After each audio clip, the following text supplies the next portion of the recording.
Hello everyone. આજે આપણે ઇન્ડિયાની હેલ્થકેર સિસ્ટમ ઉપર ડિસ્કસ કરવા માટે એકઠા થયા છીએ. વિકસિત ભારત માટે આરોગ્ય સેવાનું એક્સેસિબલ, અફોર્ડેબલ અને ક્વોલિટીવાળું હોવું ખૂબ જ જરૂરી છે. આ માટેના 5 ધ્યેયોને ડિસ્કસ કરતા પહેલાં આપણે આરોગ્ય સેવાની હાલની પરિસ્થિતિને ચકાસીએ. ઇકોનોમિક સર્વે 2023 અનુસાર આપણે જીડીપીના માત્ર 2.1% જાહેર આરોગ્ય સેવા પાછળ ખર્ચીએ છીએ, જે WHO અનુસાર જીડીપીના ઓછામાં ઓછા 5% જેટલું હોવું જરૂરી છે. દર વર્ષે આશરે 63 મિલિયન ભારતીયો આરોગ્ય ક્ષેત્રે થતા આઉટ ઓફ પોકેટ એક્સપેન્ડિચરના કારણે ગરીબી રેખા નીચે જીવવા માટે મજબૂર બને છે. વળી ગ્રામીણ ક્ષેત્રોમાં હેલ્થકેર પ્રોફેશનલ્સની અછત જોવા મળે છે. ગ્રામીણ ક્ષેત્રોમાં માત્ર પીએચસી સેન્ટરો, જ્યારે શહેરી ક્ષેત્રોમાં પ્રાઇવેટ હોસ્પિટલોનું વર્ચસ્વ રહેલું છે.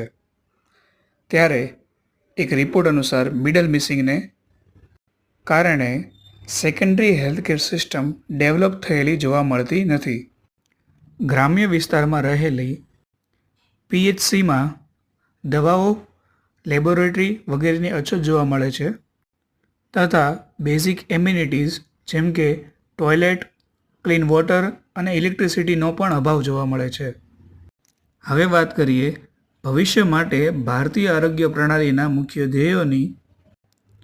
તો પહેલાં યુનિવર્સલ હેલ્થ કવરેજ, જેનો ધ્યેય દરેક નાગરિકને નાણાકીય મુશ્કેલીઓનો સામનો કર્યા વિના આવશ્યક આરોગ્ય સંભાળ સેવાઓની સુલભતા મળે તેની ખાતરી કરાવવાનો છે. ત્યારબાદ બીજો ધ્યેય પ્રાથમિક આરોગ્ય સંભાળને મજબૂત બનાવવાનો છે, જેમાં નિવારણ, વહેલા નિદાન અને સમુદાય આધારિત આરોગ્ય સંભાળ પર ધ્યાન કેન્દ્રિત કરવામાં આવશે. દાખલા તરીકે પ્રશિક્ષિત આશા વર્કરો.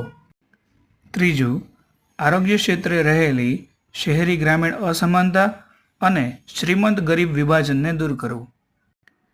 તે માટે મહત્વાકાંક્ષી જિલ્લા કાર્યક્રમ અંતર્ગત છેવાડાના માનવી સુધી તથા હાંસિયામાં ધકેલાઈ ગયેલા દરેક લોકો સુધી આરોગ્ય સંભાળની પહોંચને સુનિશ્ચિત કરવી. ચોથું, વધુ સારી આરોગ્ય સંભાળ, ડેટા મેનેજમેન્ટ અને ટેલિમેડિસિન માટે ટેકનોલોજી આધારિત ડિજિટલ આરોગ્ય સેવાને પ્રચલિત કરવી, જેમ કે આયુષ્માન ભારત ડિજિટલ